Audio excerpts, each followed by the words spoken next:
And let's talk about the magic of branding and why it is so important in a world of search engines and huge, huge platforms that seem to dominate the space.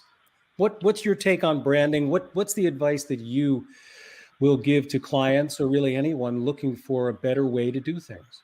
When we look at branding, what it really is to me is it's the personality of the company. It's the focus of the company. You know, if you were to consider branding the same as a first impression as a person, if you were two people walking down the street and you noticed this person, you may not have any context for them or even what it is that they do specifically, but because you noticed them and you noticed those specific things, that could represent their brand. And that's the same thing that you want to see with a business, both visually and in their communication. And that's where it ties into these bigger platforms, is in their communication, right? So for Google, if you have your branding locked in a particular way, you're sending signals to Google that you're a real company doing real things and that you're actually meaningful in your space. As you come across business owners and or marketers that you're coaching, what are some of the most common kind of mistakes that you see people making that could be easy, kind of like quick wins? So it sort of depends in the context of the business owner, what type of business it is. But I'll give you an example right now. There's a business I'm working with that is doubling down on really putting all of their eggs in the basket of building the brand before they even know if people want to take the offer, right? They're building their company around this whole thing, and they don't have the data really to say, hey, this is actually the service and the tool that people are going to want and actually want to pay money for. And the theory is like, well, people won't buy this if we don't have all the brand put in place. And the opposite is actually true when you're talking about proving the offer initially. So in this particular context, my advice has been, and it would be to anybody, to work on what's called a minimum viable funnel or minimum viable offer, and put an offer out there, because really what you're doing with all business is a function of solving people's problems, right? So if we present something that solves a problem, that's going to be attractive to a certain percentage of the marketplace without a brand in place at all, right? We can say, like there's an old analogy that I think is perfect for this. And it's like, sometimes the best way to sell a horse is just to put up a sign that says horse for sale. Now, Josh, do you work with clients who both provide a product and clients that provide a service? And I'm wondering if competitive pricing has a greater effect on one or on the other. What's been your experience? Price is certainly a consideration. The bigger thing that I see the impact on that, though, is the ability for the person selling it to sell it, right? Because marketing leads to a sale, right? So like if we take commonly, marketing is going to account for about 75% of getting somebody over the hurdle, and sales will be the other 25%. Like if good marketing is in place, that's a typical ratio that you'd see. So if I can get somebody to their door, but no matter what the price, if the person just can't close the deal, that's where I see the biggest struggle with price stuff come in. You certainly have, in every marketplace, you have those different pricing barriers, and there's certain commonalities or stereotypes within the people that generally want a lower price. They tend to act and have a different mentality than the people who are comfortable with a fair and even sometimes high price, understanding the value of the service that way. Really, the difference is the ability for the person to communicate that value properly. I've seen this multiple times over the years. So I'd like to know, A, have you seen it, and B, kind of what your stance has been and what kind of advice you've given. I've talked to small business owners, and it doesn't matter if they're attorneys, if they're plumbers, if they're carpet cleaners, all across the spectrum, that when you ask them what do they do, and what do they want to do when they're trying to market something, and you have a list that's this long, and you say, oh, what do you have? 5 trucks, 10 attorneys, something like that. No, it's just me.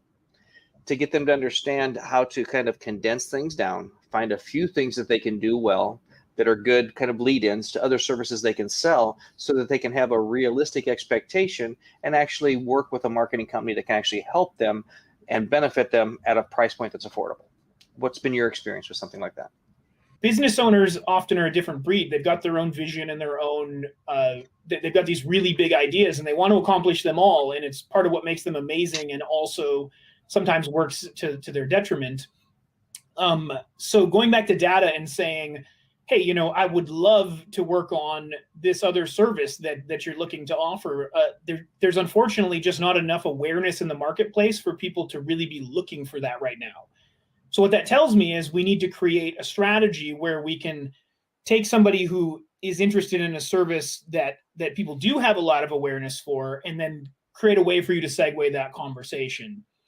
And then I go back to other marketing principles if I don't have that data. And the marketing principles are ultimately the value ladder, right? Like, and the conversation might be something like, hey, do you ever wonder how come Best Buy can sell a DVD for like $5? If it, you know, that's kind of an old reference these days. Nobody's buying DVDs too much anymore, but you know, they can sell it for $5 and everybody else is selling them for 20. Well, it's because they know that if they get you in the store, that you're going to buy something else as well. So let's work on that concept in your business. How can we create an offer that gets people to talk about this quickly enough for you to position the next product that you really want to the next product you really want on up the scale to them becoming, you know, maybe a reoccurring monthly client or something like that.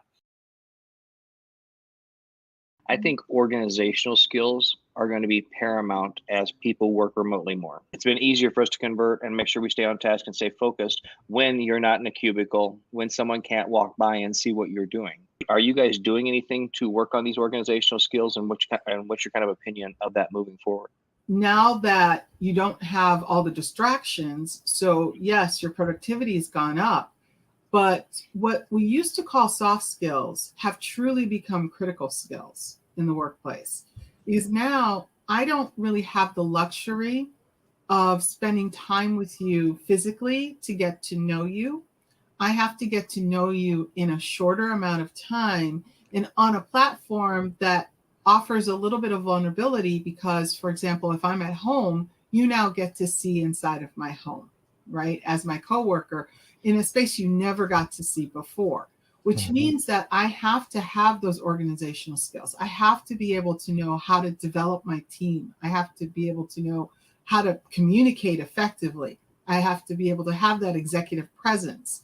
You know, all these things that people thought, it's not a big deal. It's a huge deal. What have you had to adjust in terms of succession planning because of what we went through in 2020? Was there an effect? Yeah, there was a huge effect. You know, prior to 2020, when we were talking about succession planning, we were still talking about it at all levels, not just the C-suite, which is the traditional thought when people think of succession planning. You know, who am I going to give my business to? But we were really looking at how do we develop people so that they can move up in the organization? That's true succession planning. The pandemic really created a situation where not only did it force companies to look at how they were managing their teams, but also look at how they were promoting people in the workplace. And so that has been a very interesting conversation because they're realizing that they hadn't done a really good job in promoting people or moving people to different departments or what, you know, however people move through an organization. Succession planning allows for people to really figure out beforehand, what do they need for their team? Like, who would be the right fit for us? And then how do we all move in the chain of the organization? I know from my day job, I have to typically walk a client through, this is how you would gauge success based on X, Y, and Z, because most people are going to show you A, B, and C, and that's all fluff and easy to show you numbers. These are actually true results. Right. And exactly what you just said is what has to happen in those conversations, is that we have to, so this is where I jokingly say we have to be the Yoda in the situation. We have to guide them through it. because people are not going to know intuitively what's the right KPI, what's the right metric that I need to use, what's the right, what's the right performance metric, if that's, whatever it is that they're working on, they're not going to know intuitively. So it's really asking the right questions, helping them see what the connections are, and them then telling you what would be the increase and how they would be able to report it. Because if the number comes from you, it doesn't hold value. If the number comes from them, it holds value in the organization. But it's just helping them figure out what's that right number. What are the right things we need to be talking about? Yeah. That has to be established, because often it can be lost in just the big overall feeling of, well, we should be doing better. These are best practices. These are things we should be doing. But if we don't have a way of evaluating it, then who's to say? It becomes extremely subjective. So let's say you have someone that's telling you that they really struggle with time management, right? That's been their struggle. They're really having to figure out how to do this. Well, one of the things that you can do is, as you're working with them, prior to that, you would really begin to ask them questions about the value of their time, having them put a dollar amount to that time. And that could be as simple as their salary divided into an hourly rate. And then what would be a measure of success if I saved, let's say if I said, well, if I make $10 an hour, we're going to keep the math simple. And then if I could save 10 hours a week from some of the things that I'm doing, because I'm constantly doing my team's work, I'm constantly having to micromanage, I'm constantly having to repeat myself. So as a coach, you're already hearing all the problems I really do have, right? Those root causes of those problems. But for me, I don't know that yet. I'm just focused on, I'm spending a lot of time doing this, and then I've got a bunch of work piled up. So as you're talking to that person and they say to you, if I could save 10 hours, that would be amazing. You could then translate that into actual dollars and actual annual dollars, and saying that if we were to be able to get back those 10 hours with the work that we're doing, it would save you, simple math, $100 a week, 52 weeks, there it is. What I have spoken to people about for years is, trying to set up certain periods of the day where you have 25 minutes that you're focusing on A and a 5-minute break, or 50 minutes where you're focused on B and a 50-minute break. And I'm only going to do these video calls between this time and this time, because I have to be able to segregate my day into being able to get different things accomplished. And to emphasize the importance of shutting off email for that period of time, shutting off social media. And it's amazing when you can focus on one thing for 25 minutes, doesn't seem like a long time, how much more productive you are. So it's really owning your schedule. And then odds are you can probably work 6 hours, 7 hours a day and get more done than you were at 8, and have a little selfish time. Yeah, and I love that you said that, Glenn, because I also think companies are beginning to realize that it's not about forcing people to work 8 hours, but it's looking at work as project-based now. Looking at, if you complete the work in 6 hours because you've segregated your time and you're more productive, why should I have you sitting in the office for those 2 extra hours of really unproductive work? I mean, it's a waste of money for everybody. And so it's really getting companies and organizations to stop looking at work as, I just want to pay for 8 hours, and really focus on, I want to pay someone a salary, and then they can do the work when they do the work. If you could tell your novice self 18 years ago one thing about SEO, what would that be? Because I think for most of our audience and our listeners, they consider themselves to be novices in this area. So what would you tell your younger self? I think the one thing that really still irritates me right now is the first 5 years of my SEO career, I listened to those so-called gurus who were spouting so much information that led me in a wild goose chase basically for 4 or 5 years. I didn't really do my own testing. I was hoping what that guy said was gospel and it would work very well for me. And I didn't take that action because I just assumed as a young guy that everyone told the truth.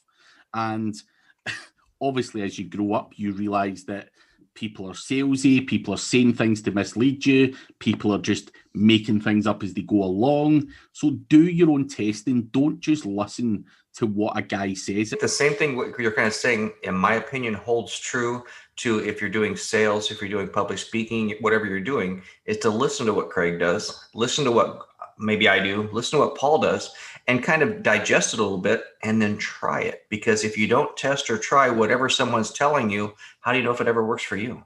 You could have probably been a doctor in the time it took me to learn this basic SEO thing. And it is fairly basic. A lot of it's common sense, but it's just you don't know what you don't know. And I think, again, many of us have been in it from a young age, and we're young and naive anyway. So again, you just need to, and we think we know best as well. A bit of ego goes there. You're like, I'm not listening to that guy. I know better. I'm going to do it my way and stuff like that. So you need to drop all of that kind of stuff and just try things out.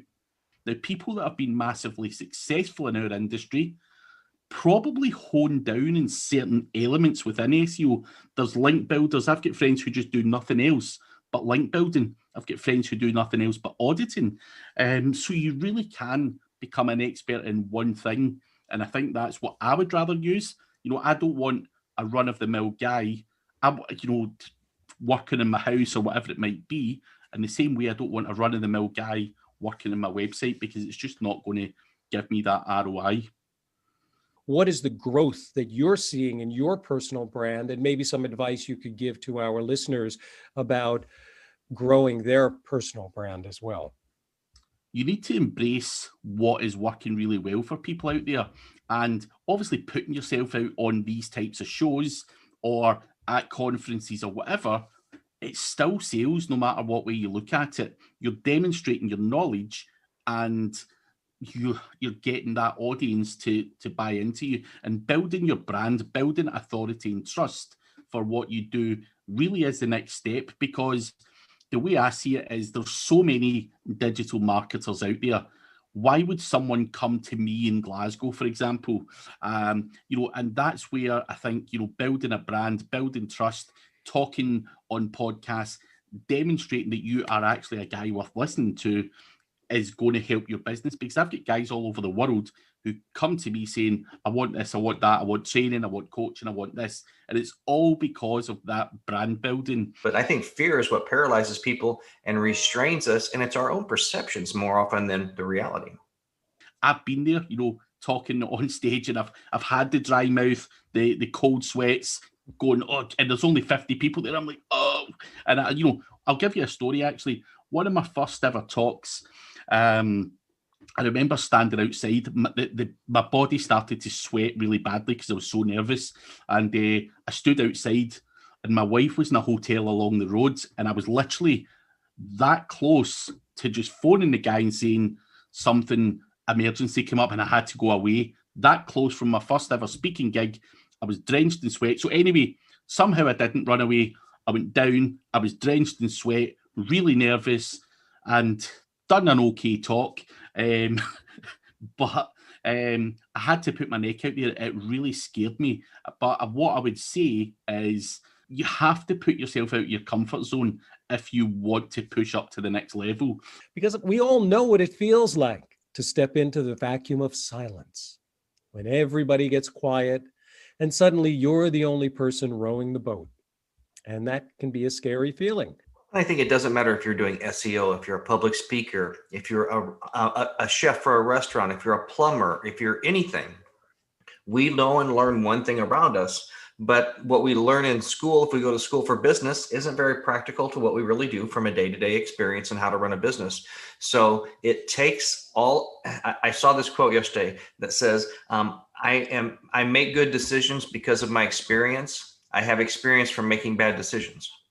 one of the first ones that I ever done was I built myself into my business rather than working on the business. I built myself into that business and it became a bit of a stress for me. And looking back on it, I should have taken myself out of the business and worked on it and replaced myself in the office. And these are things that you don't know until you actually get out there. And I think a lot of us are not setting out in digital marketing to be businessmen as such. You become good at digital marketing. Before you know it, you're hiring a web guy, a writer, a PA and an accountant. And before you know it, you've got all these people looking at you, calling you boss and all that stuff. And you're just like, geez, how the hell did that happen? How would you advise business owners to maybe think about the broad strokes instead of the fine strokes, and not to convey the message, break the trust with your employees and your team that they aren't important as well, and the business is the only thing that's important? Yeah, I wish I could just kind of draw around what you just said, because that's it, right? We have to help them understand that. So how do you do that? One, I think you have 2008.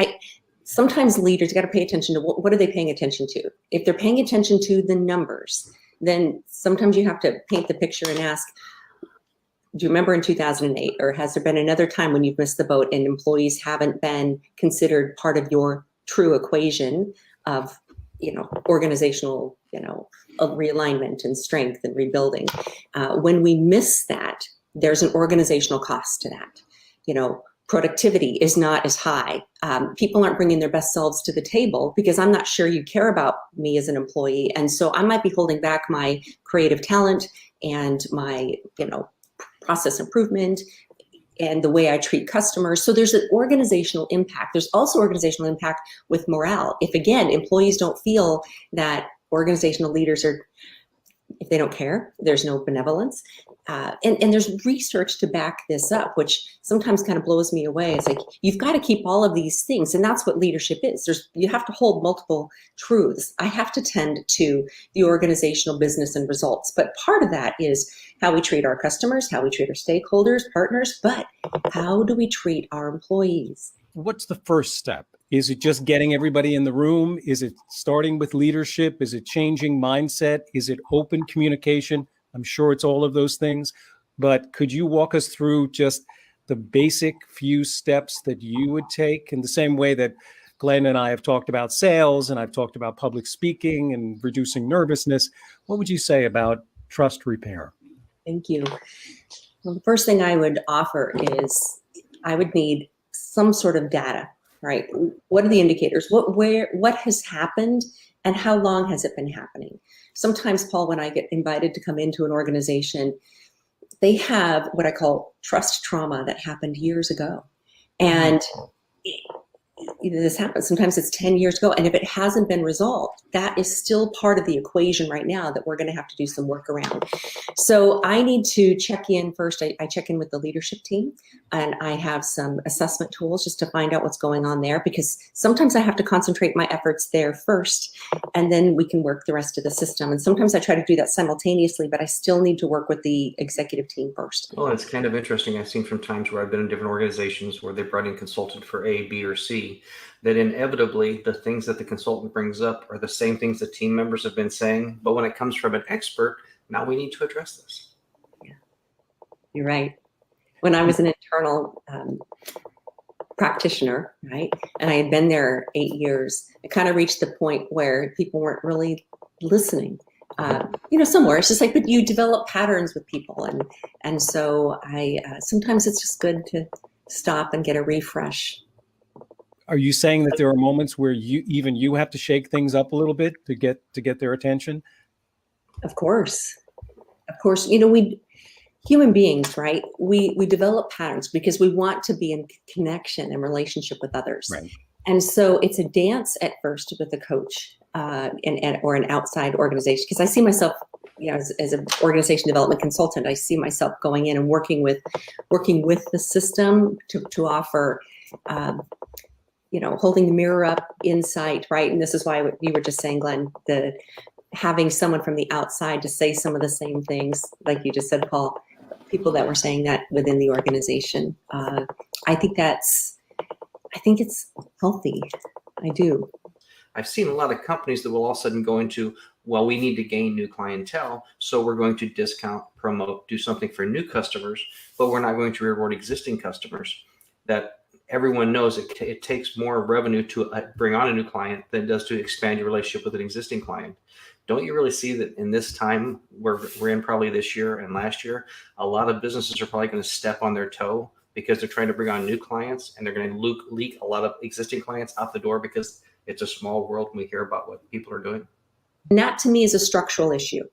And what I mean by that is our organizations rewarding this, because people will go toward that. If you reward or punish me by the more new accounts or new customers I get, and it's not rewarded to keep the old, or you leave the one person on the 1-800 line when the person says, yeah, I want to cancel my service, and they're the ones charged with trying to keep everybody. Well, if there's a whole system of processes and rewards and punishments set up against that one person at the very end to try to talk you out of stopping your service.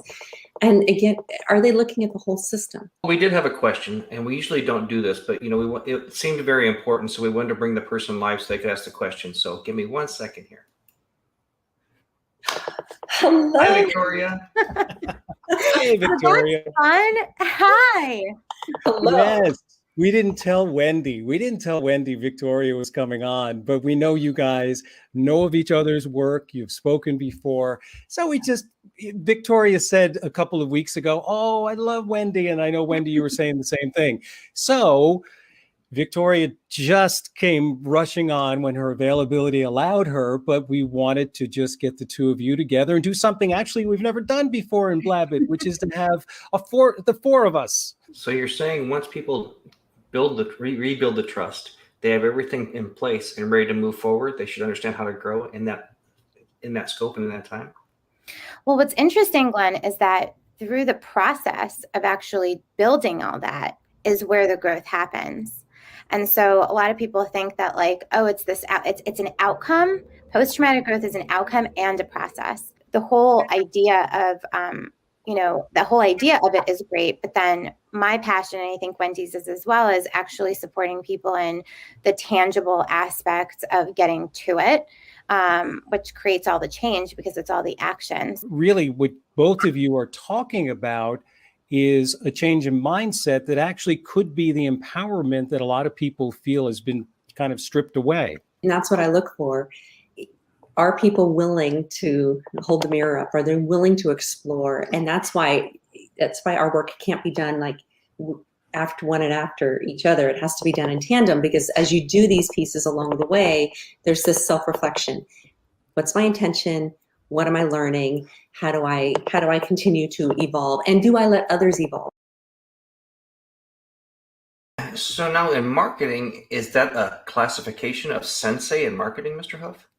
No, that's not. But in my former life, what got me started actually in sales and marketing was I got out of the Marine Corps and started my own martial arts business, started teaching martial arts professionally. And I had to learn how to sell because I didn't know how. And I had to learn how to market because I didn't know how to do that either. And I did that for over 20 years. I still train, but I did that for over 20 years. And then once I kind of had a handle on the marketing and the sales, I realized it was a superpower. It's like, hey, if you know how to do sales and marketing, you can drive business to any business you want, and people need help learning how to do that. There's a formula, there's a recipe. It's like, if you do this and you do this and you do this, you will get this. You have to have a system that's predictable and repeatable and consistent. So that's what once I got that in my head, I'm like, okay, wait a minute. It can't be. How many people remember like the yellow pages and the Valpak people that would like pop into your business, right? Hey, you need to advertise and they need to see it at X amount of times and all this stuff. And I'm like, well, how do I track that? How consistent is that? How many people can you tell me are going to see it? How many people are going to show, and that stuff just drove me crazy because I needed predictability. Bill, in terms of systems and having things in place and doing repeatable processes, what about disruption? And I know for a lot of people, we're coming out of this crazy year of 2020, and it seems that maybe some of the doors that were open just a crack are now kind of closed, or maybe they're only temporarily closed. What advice would you give in terms of some of the bumps in the road that we're hitting right now? What are some of the obstacles that probably didn't exist 18 months ago? The first thing is pivoting is a way of life. Get used to it and get good at it. Right? Mm-hmm. There was a book title. I didn't get the book, full disclosure, but the book title says it all. It's not the big that eat the small, but the fast that eat the slow. Right? So when we're faced with disruptions like this or COVID or things like that, be fast, be first. All right. That's another thing in the martial arts, be fast, be first. Okay. So you got to learn to pivot. So number next, what's a disruptor? Well, let's think back to, I'm old enough to remember when the interwebs came around and the Yellow Pages and Valpak and Penny Saver and direct mail. Well, direct mail still works. We'll get into that later.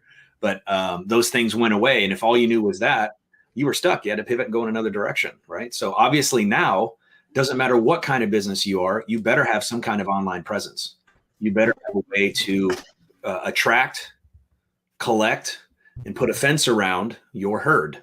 One thing I want to circle back around to is you made the comment about some of the people and their retraction, they're working out of fear in 2020. And I think if 2020 has taught us anything, it's that fear paralyzes people. I think one thing that's going to be interesting this year and next year is how it compares to 2009, 2010. Because I saw a lot of businesses in 2008 during that recession that recoiled, like you said, kind of shrunk down out of fear and were concerned on what they spent for money.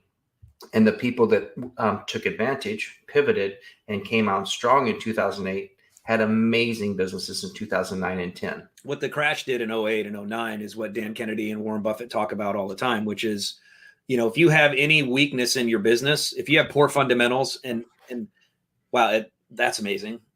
The word fundamentals, the principle about fundamentals has been coming up over and over and over for me in the last 2 weeks from all different areas. And now it's come up here again. So maybe the big guy's telling me something I got to pay attention to. But if your fundamentals are weak anywhere, any idiot can make money when times are good.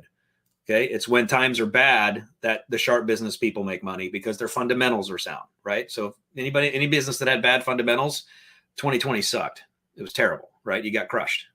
That's fact, right? And bad fundamentals could be, your cash flow, your cash reserves, your access to liquid capital. So, who knows? It could be all those things. People might be panicked like, oh my God, I can't invest any money in marketing right now. I'm barely staying alive. Well, doing what you've done has gotten you what you got, right? So time to try something else. And if you know your fundamentals, right? If you have a system, and back to systems and recipes and fundamentals again, right? Mm-hmm. If you can figure out, all right, I spend $1 in 30 to 60 days, I get $1.50 back. I'm just using easy math, right? If you get a system that can do that consistently and repeatedly, go get $100,000. Right? Because you're going to get a 1 to 1.5. You're getting a 1.5 times return, consistently. Mm-hmm. So this is simple now, but we've got to get the fear and the emotion out of it. What have you seen that's been a major change, if you will, in leadership over the last year and a half as our lives have been upside down a little bit? So there is a significant amount of what I'd call skill adaptation taking place in leaders, those who are there and those who are aspiring to be there. The best way would be to think of it as an image. If you would think of the letter L, leadership, as that a scripted loop, leaders at one time were expected to be that L, that loop, where you kind of bring people in and help move them forward towards a set destination with kind of rules all around you. And sometimes that was a big loop and sometimes it was a tight loop. Well, now leadership has moved into a world where what we value is seeing beyond the rules, being able to understand how to get best out of people without following a particular pattern. And I say it moves to the L that we often see, where there's you as a leader are expected to provide some guidance. It's learning to be comfortable with that. But how does it directly affect leadership?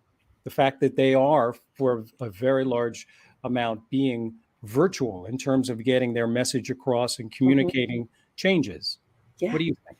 Well, that's an interesting question. And I've actually had a few clients where we have started to delve into that impact.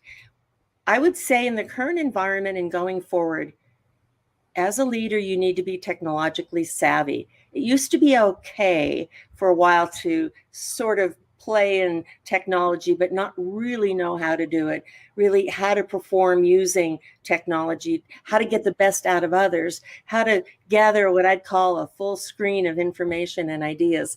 And now it's like I put acting skills in on the top of the heap for leaders, because you have to know your audience, know your screen, know what's going on behind the cameras and in front of the cameras.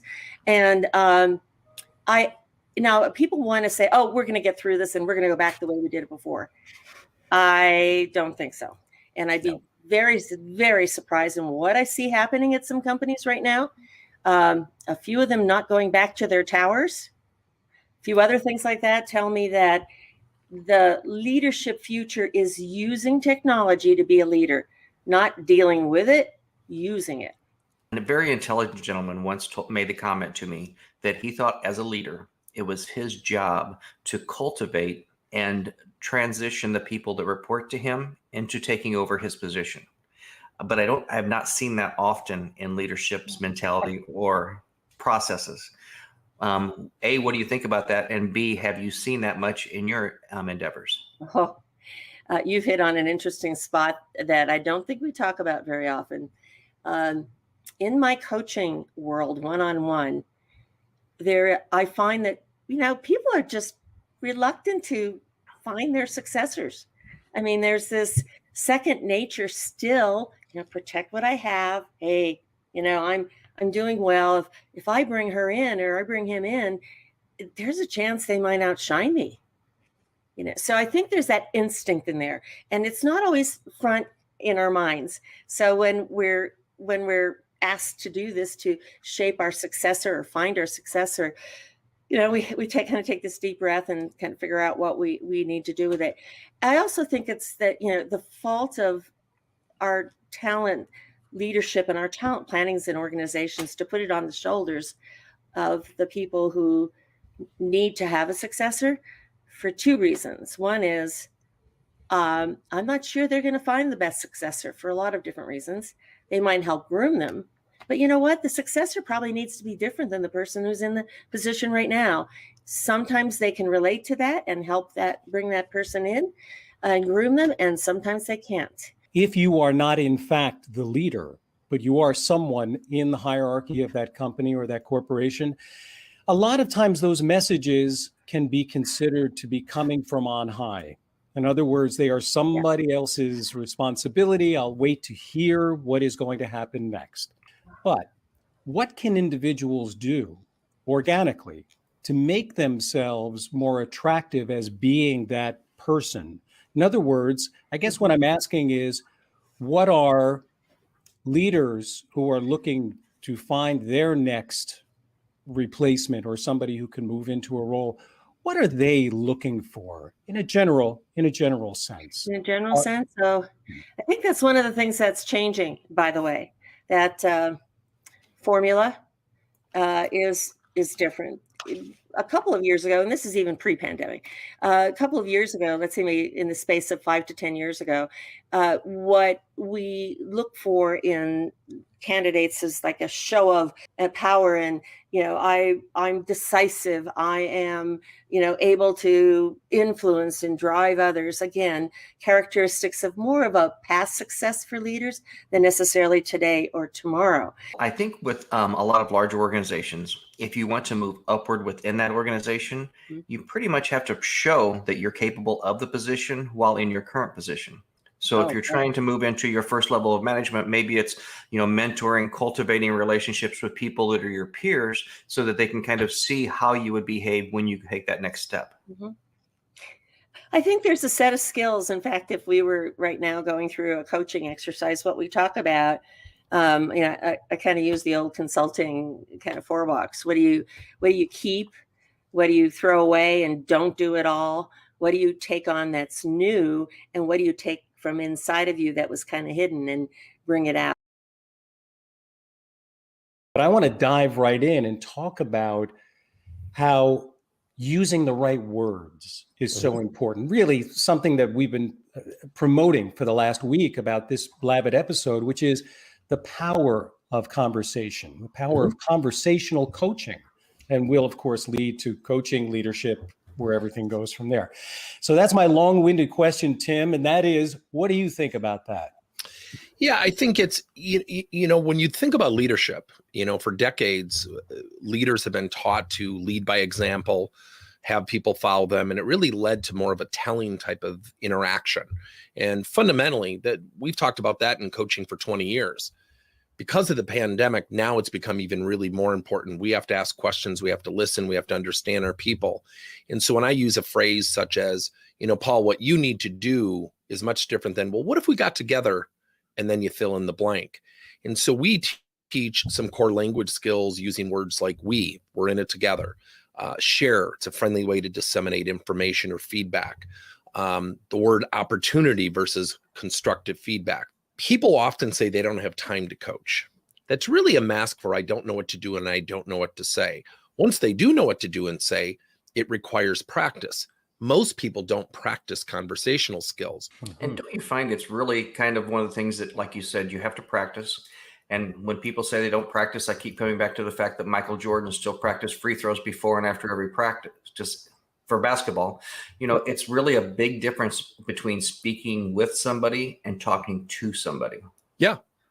Yeah. And it's a different, and I love the way Paul had introduced it, and I love what you had just shared, is it's a different way to engage with people. And I always go back to the fundamental of, you just said something, Glenn, that was important, is talking at people.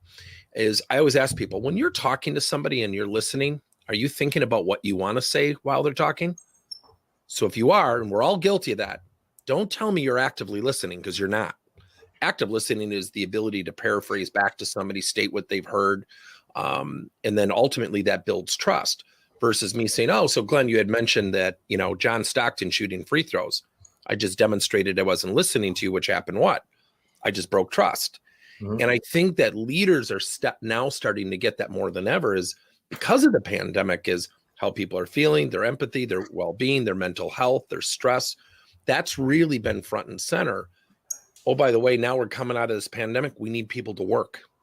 Mm-hmm. So now how do we change our dialogue to that? And all of that requires language and our ability to converse and coach. I could see there being a little bit of pushback in terms of, well, I want to make sure that the person who's listening to me understands the importance of what it is that I'm saying. So there is a balance there. And if I'm hearing you correctly, hopefully I am, then what you're saying is that people can be persuaded, but the language sometimes can seem like it's coercion, like you're trying to bludgeon them with your opinion, rather than having them believe that this is a journey that you're going on with them. Sure. You know, you can have people who are very dictative. You can have people who lead with opinion. We actually encourage people, if you find yourself to be that type of person, that doesn't mean you've lost the opportunity of coaching. So if I say, you know, Paul, here's something that I really think that you ought to buy into, or something you ought to do, instead of just letting it sit there and assume I've motivated you or I have agreement, I might ask a clarifying question such as, you know, hearing that, Paul, what goes through your mind? And, you know, where do you think you are in the scale in terms of agreement or disagreement with me? So you can lead with that and then use language of clarification to actually start a coaching conversation.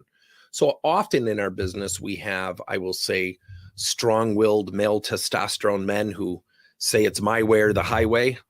Mm-hmm. And they'll say, I'm very directive. I'm a hard-charging guy. How do I do this? I tell people, don't lose that way, yet you can couple coaching and language to support the conversation. It doesn't just have to end on what comes out of your mouth. You can lead into a conversation. Well, and for that type of person, don't you think it's some skills that need to be developed so that every time they're having a meeting with their team, every time they're doing it, it's not that same go, go, go, rah, rah. Mm-hmm. It's having some times when you do pull in and get feedback, and time. Mm-hmm. There's sometimes to lead, and there's sometimes to be the leader to allow others to lead with you. Absolutely. And I go back to, often we have a one-way direction when we coach or when we communicate with people. So if I say, you know, Glenn, we've got to do a presentation next week, you know, what's a word that would describe how you're feeling? And you say terrified, nervous, you know, I'm on pins and needles. And Paul goes, oh, I love this stuff. I would coach you differently. Mm-hmm. Yet often leaders will have that one-way street saying, well, Be confident. Don't let it bother you. And we give these rhetorical mandates over the wall. What do you say to individuals who want to see this important change? But what are some of the baby steps to getting there, to not seeming like, I'm sorry, Bob, you're not acting like yourself. Right. What happens then? So I'll go back to the earlier part of your statement. I think that we also have to look at, managers and leaders coach every day. You're coaching people to stay or leave. Nobody goes home and your spouse says, honey, how was your day? Nobody says neutral. I didn't have a feeling from 8 to 5. Most people have good days or bad days. What's the number one reason why people quit? Their boss. So I always tell leaders, if you don't have time to coach, remember silence is very loud. So if you're not talking to me as a leader, guess what I'm thinking? Oh man, my boss loves me. No. How come he never talks to me? How come she never brings me in? How come I never get positive feedback? So the baby steps, we do not take clients unless there is a cultural commitment. I'll work with individuals. Then the individuals are in a very precarious position depending on their political waters. So if you're coaching and the number one thing, baby step you can do is call someone to the office for the good stuff. The only way we all learn things, whether we're trying to learn to increase our education, or whether we're trying to find out what we can do for someone, is by asking those questions. Whatever it is you provide, whether it's a product or a service, convenience is important, but relieving a challenge, or I'm sure anyone who is in sales has heard the word pain point, is even more important. Convenience is, well, that would be convenient. But something that really is getting in the way or really holding someone back, if you can aid them in overcoming that obstacle, that's priority number one, correct? 100%. And I think it's kind of interesting when you really take a look at this. It really doesn't matter what your medium is or what you're doing, and it can cross over many different scenarios. From your experience and public speaking, how many times do we see people that are selling from a stage, selling from a group of people up there? And whether your time that you're allotted is 30 minutes, 45 minutes, an hour or more, it's kind of hard to keep someone engaged that long. So if you're not asking them questions, if you're not finding some way to get them engaged, you're probably not going to be as successful in that manner. Or if it's one-on-one, the same type of thing. If I'm up just talking to you, you're going to listen for a certain period of time, and then we're going to lose connection. An interaction is always imperative, I think, no matter how you're communicating to someone, especially if you're trying to get them to buy something from you. But, there's a cautionary aspect to this as well. And that is, you don't want to seem like you're interrogating. I think that's a crucial thing about the balance between establishing yourself as the expert and asking questions. So a blending of those two is really the sweet spot that most salespeople are looking for. So it's not just a matter of asking questions. Especially when someone has an objection, a common sales technique is to feel felt found. Is to say, you know what, I understand exactly how you feel, Paul. I've worked with other people in your industry that have felt the same way.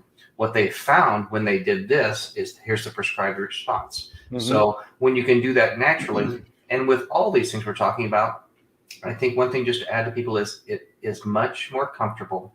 You're going to get further if it's a conversation. Like you said, it's not an interrogation. And there's nothing wrong with at the beginning saying, Paul, I'd like to get a little bit more know more about your business. Is it okay if I ask you a few questions? Now you've been given the right and the liberty to ask these questions.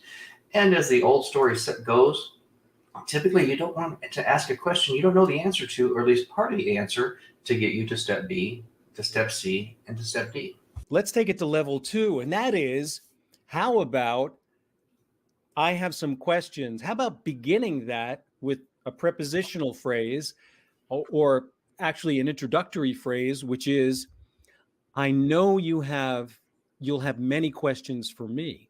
Ooh, that opens up something. In other words, this is a conversation. I know you'll have many questions for me, and I have some for you as well. So we'll be asking each other a bunch of questions. Sound fair? I said, how about we kind of change the verbiage that we're using? We're not using prospecting. We're getting to know people. Once we get to know them and they're interested in your service, how about instead of having a sales call, we have a conversation? Because from that conversation, like you said, you're not trying to bring on customers, you're trying to build a relationship. So when you can take it a little bit personal, not too far, and like you were mentioning there a minute ago, I mean, that's something I do at the beginning of every sales call. As I say, Paul, I want to take a few moments to get to know you, and I'm going to tell you about myself. Because I think first and foremost, we need to have some common traits, some common mindsets, because in my experience, that's what's really going to help people and help relationships last longer, is when you can find ways to relate and take it slightly off the business, just I'm selling you and I want your money. We all know what best practices are. And Glenn, you and I, we have worked with people, we have trained people, we have done all of that. So we know what the best practices are.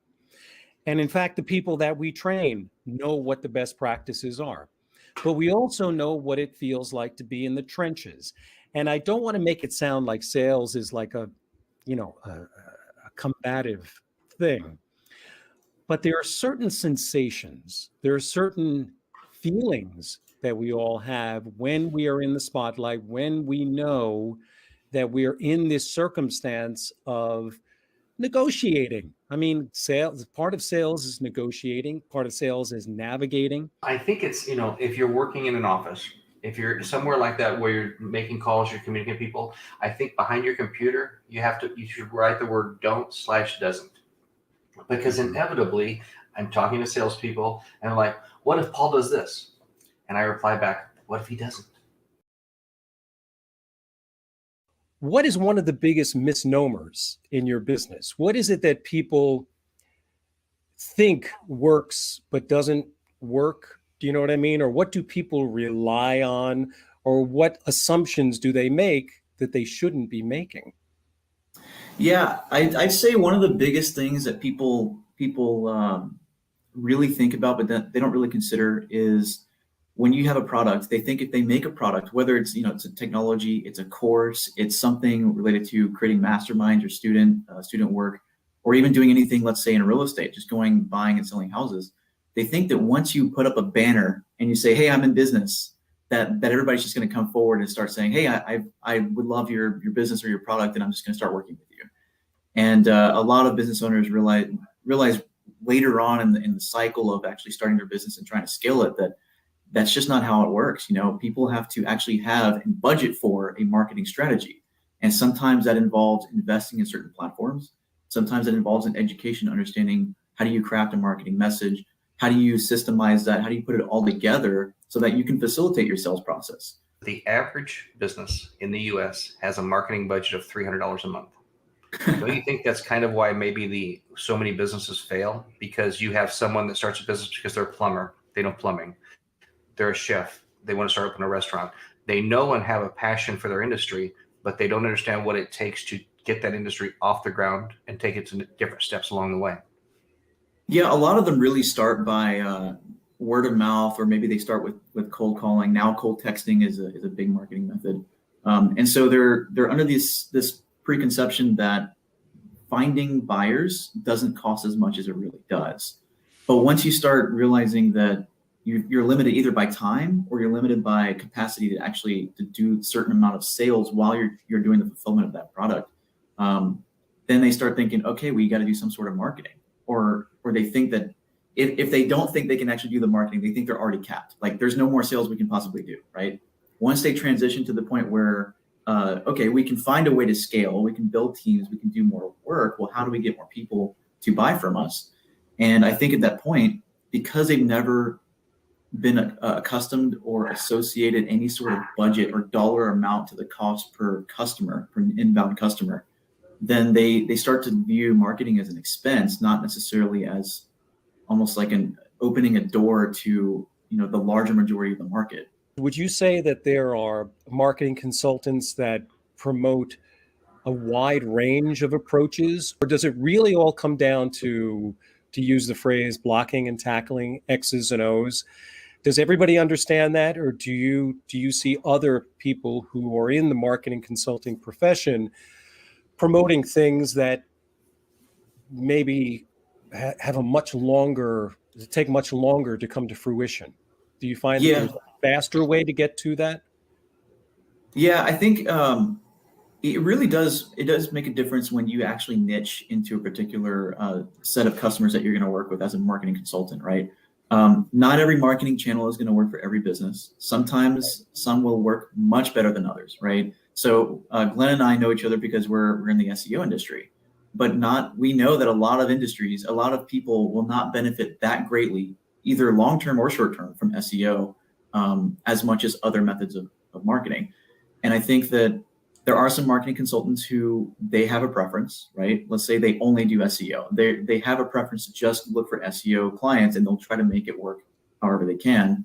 And then there are some who will niche down into something like AC or something like what I'm doing, real estate investing. So in real estate investing, we know that to get to get the lowest cost per contract, right now text marketing is by far the best. So if I go to someone and say, hey, SEO is the way to go, but I know that most of these guys aren't going to have the ability to wait, 8 months to a year to actually start benefiting from that, I can tell them, all right, look, if you're not doing text marketing, if your follow-up process is no good, if you don't have proper web authority, there's a lot of different things you can do in the meantime to really benefit from. And so I know that because of the niche. If I came in and didn't know how real estate investors could possibly get more sellers or work with buyers, then I wouldn't know that, hey, text marketing is going to give you an average of $78 per cost per contract. Cold calling is probably going to be somewhere around $250. PPC is probably going to be somewhere around $8,000, right? So I wouldn't be able to give them these comparisons and give them an actual strategy and connect the dots for them. Don't you think that's kind of something that most business owners, I think, maybe aren't aware of and should be? Because they always have that marketer contacting them saying, this is the next best thing since ice cream, when a lot of these things are kind of generalities. And what works literally and it could be the same industry in two different cities is going to have a slight variance of what's going to work there, and neighboring things. So when you're talking about a real estate investor versus a real estate agent, there's some different nuances there. Right.